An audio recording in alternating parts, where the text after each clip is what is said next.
All right, a good Sunday evening to you. I'm Fox 26 meteorologist John Dawson, and all of us here in the state of Texas disappointed once again. We're not going to have a Super Bowl in which the Dallas Cowboys play the Houston Texans, and we're just going to have to, I guess, focus on this winter weather now that's coming towards the state and really be prepared, because it's going to be one of those situations where there's going to be some hazards that really need to be kind of straightened out a little bit. Very dependent upon where you live in the state of Texas, and even here specifically in Southeast Texas, where we're focusing on some potential even for some wintry precipitation. So let's just kind of go through things real quick here as we kind of get ourselves reoriented here. Ending the weekend. I know a lot of you, though, have the 3-day weekend, so that's going to, I think, improve things for tomorrow, because maybe we won't have as many people that have to get out and move around, whether you're going to school or work. Maybe you won't have to go to school or work on Monday, and that's going to be good, because that's when we see here in Southeast Texas that wintry precipitation possibly happening. So once again, we've got this Arctic air that we've been talking about for it seems like weeks now, but it's been about a week, and we're really seeing that move into the area tonight. It already started for some of us earlier in the day. And when we get a little bit of moisture piled in on top of that, we have to get the recipe just right for any kind of snow or sleet or any other kind of frozen precipitation. And we're getting where we might have things enough for some freezing rain or just a little bit of sleet. It's a short window, and it might even dry up before it really hangs around too long. But it's certainly something that we need to be ready for tomorrow. The further north you are, the more likely that it would be frozen and not just some rain, because the rest of us could just see some light rain as a possibility. So that's going to be happening. That window that I talked about is for tomorrow. That's why we have a winter weather advisory that's through Monday at the moment. And then we also have some other concerns with just the cold temperatures that are coming on Tuesday and Wednesday. That's why we have a hard freeze, either watch or warning, depending on where you are in the area. So we're going to start with the discussion of that winter weather advisory and that possibility of freezing rain or sleet. Further north, there's going to be some snow chances, but I just don't think that's really going to happen much for the Fox 26 viewers here in near the Houston area. So as we look at our futurecast, the pink here, that's representing that sort of mix that could be freezing rain. It could be just a little bit of sleet, maybe just a snowflake or two that's thrown in, or even just some light rain that's mixed in. And then when you see the green, that's certainly, we're thinking, much more favorable to see the rain. So as we move through time, you'll notice that pink spreads out quite a bit more. This is going to be Monday morning. As we go through the morning, that begins to sort of fade away quite quickly. So now we're at Monday night around 8 o'clock, and the precipitation, whether it be liquid or frozen, I think most of it's done. We certainly have the cloud cover that's going to be left behind. And then as we move through the evening, going to be trying to clear this out a little bit, and that's what really helps us to get even colder. So I think what most of us should be concerned with, really any of us around, especially north of downtown Houston, is those elevated surfaces, bridges, overpass. A little bit of that light glaze could get on there. It doesn't take a whole lot to cause a lot of problems. Most of the time, though, if you're using some safety and you are listening to the public officials that put up roadblocks or anything like that, then we're going to be able to make it through this, and especially being cautious on those elevated surfaces and bridges. Let's switch gears now, talk about the cold, because the big cold gets here on Tuesday and Wednesday morning. Hard freeze when we're at 24 degrees or below. Some of us are going to be seeing that in the Fox 26 area. Downtown Houston probably are going to be right on the border of what would be considered a hard freeze, certainly below 32 degrees, in the 20s for several hours. And then when we get into Wednesday morning, even more possibility that we're going to be seeing that across the area. So just sort of touching on the records for these dates.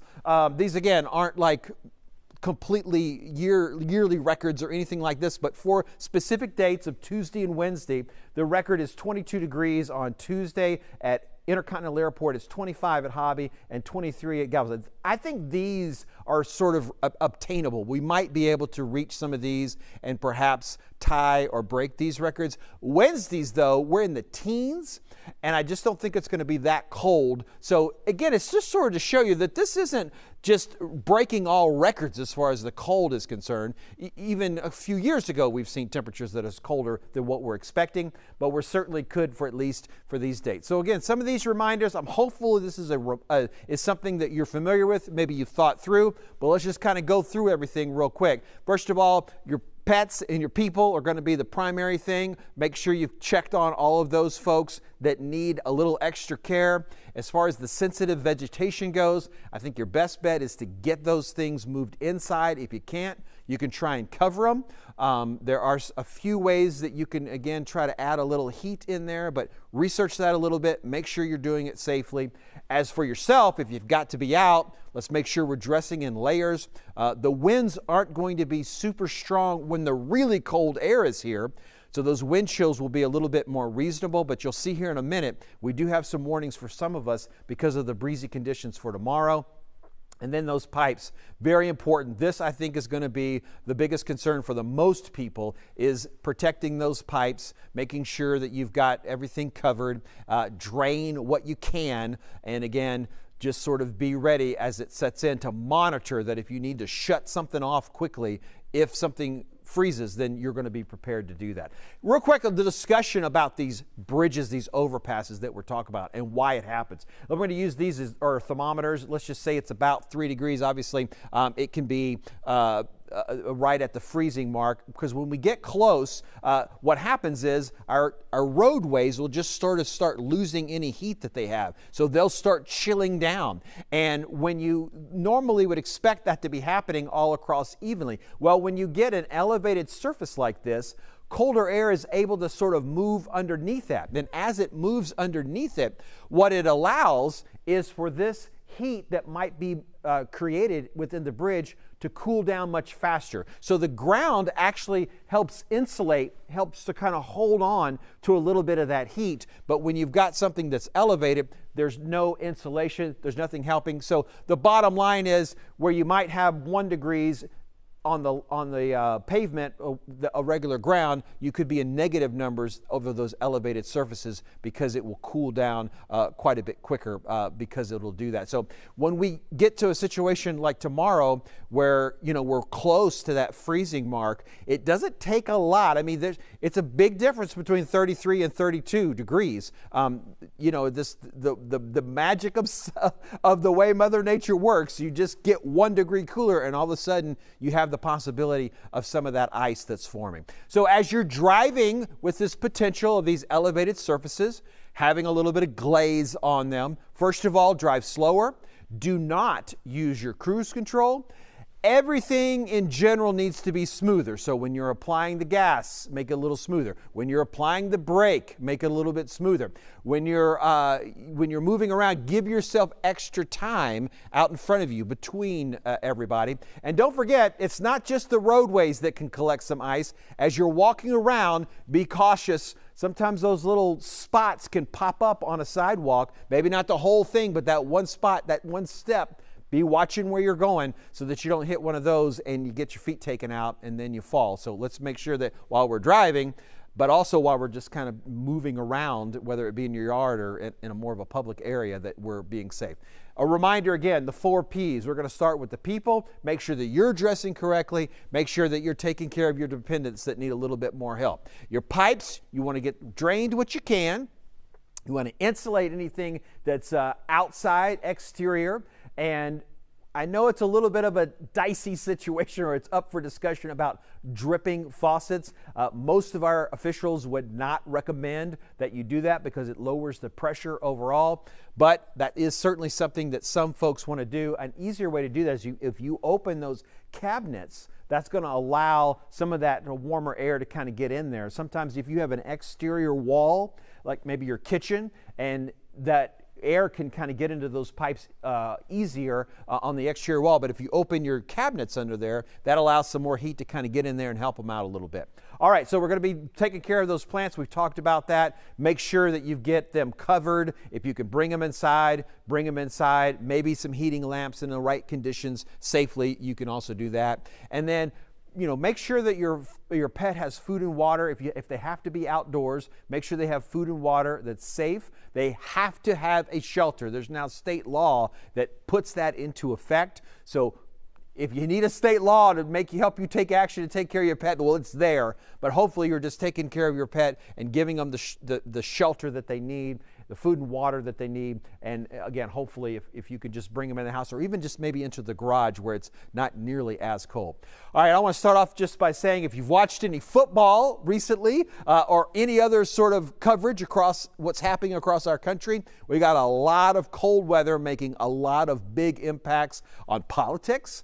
Again, as I mentioned, on professional football, certainly on some traveling. I want to start by sort of dipping into where all this cold air is coming from up in Canada, this Arctic air coming down. We've seen the negative 20s and 30s in Canada for a while, but now these negative numbers are making it all the way down. I've been watching Kansas City today, and for the majority of the day today, they've been in the negative numbers. It's been in single digits in Oklahoma. It's been in the teens in Dallas, and we now here in the Houston area are getting down into the 30s, and we're going to bottom out close to that 32-degree mark. We're kind of right on that line. Let me show you what a mess this is. You really have to kind of decipher some of all of these alerts that we're getting winter-wise. There's so many fine little points that make such a big difference. I'm going to try to break this down one at a time and see how this impacts you, because it can certainly get a little confusing when we just sort of look at everything that's out there. And obviously some of these are overlapping,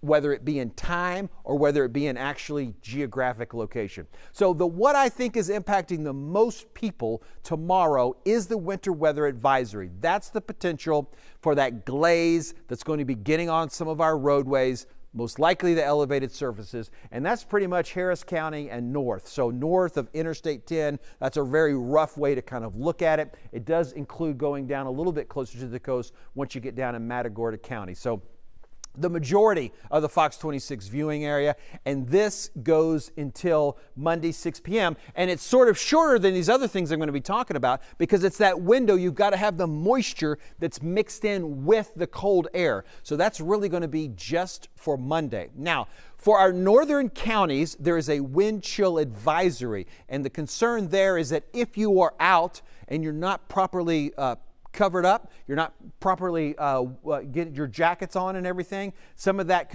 exposure to the very cold could be hurting your skin. So this is going to be until 9 a.m. tomorrow, because the temperatures will get warm enough. So with the wind, with the cold, that's why we would have a wind chill advisory.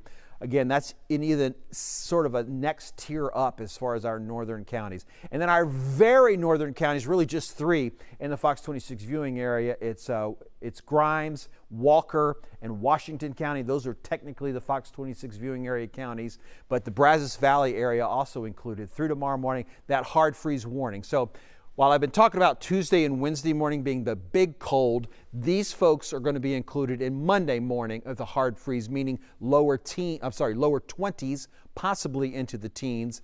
That's going to be for Monday morning. And then you'll notice that just about all of us are going to be in the hard freeze watch, because this is further than 24 hours out. So it actually doesn't start till tomorrow evening, and then it goes through Wednesday morning. Those would basically cover those Tuesday and Wednesday mornings that I was talking about, with temperatures in the 20s. All right, let's pause for a minute and talk about what's happening. It's currently in the 40s in the downtown Houston area. Up at Intercontinental Airport, we're in the 30s. Other parts of our viewing area in the 30s. 40s as it moves a little closer. That colder air still kind of chipping away and coming its way down. Those north winds combined with the temperature, that's why we have the feels like temperatures that are quite a bit cooler. So in the futurecast, we're going to look at this precipitation possibilities. Now, in this particular computer modeling, I'm not showing where we're looking at that freezing rain possibility. So most likely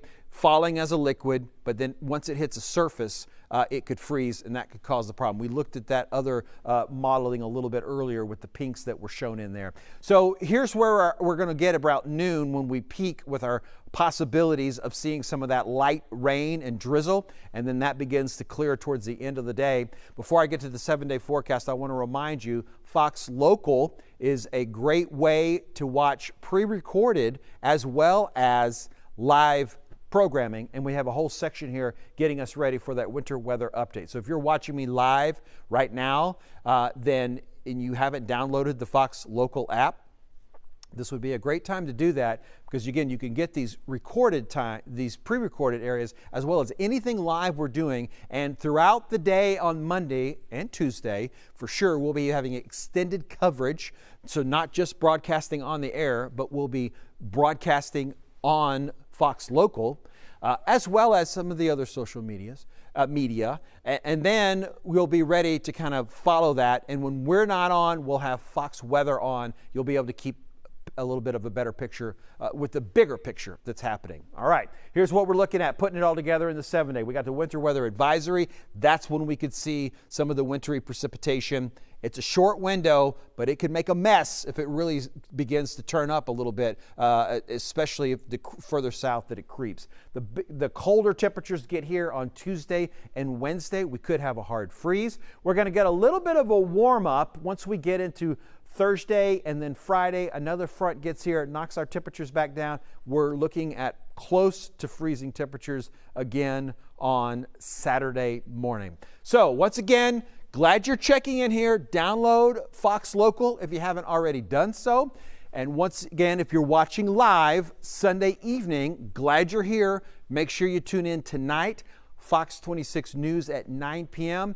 I didn't get a chance to really talk about ERCOT much right now, but you do need to know that ERCOT has sort of stepped up their messaging a little bit. Tonight on Fox 26 News at 9, you will have the latest on that, or you can always go to fox26houston.com to hear the latest, sort of summarizing. Basically, they're saying Monday morning, and there's a bit of a window from around 6 a.m. to 10 a.m., I believe is the time, but it's tomorrow morning, encouraging a little less use, to be conservative, because they're concerned at the pressure that's going to be put on the grid. So I'm just sort of giving a rough summary. Tune in tonight at 9 p.m. or go to fox26houston.com to get the full details of the messaging that ERCOT, those folks in charge of the electrical grid for the majority of the state of Texas, is sending out. Otherwise, we'll see you again back here on Fox 26 Houston.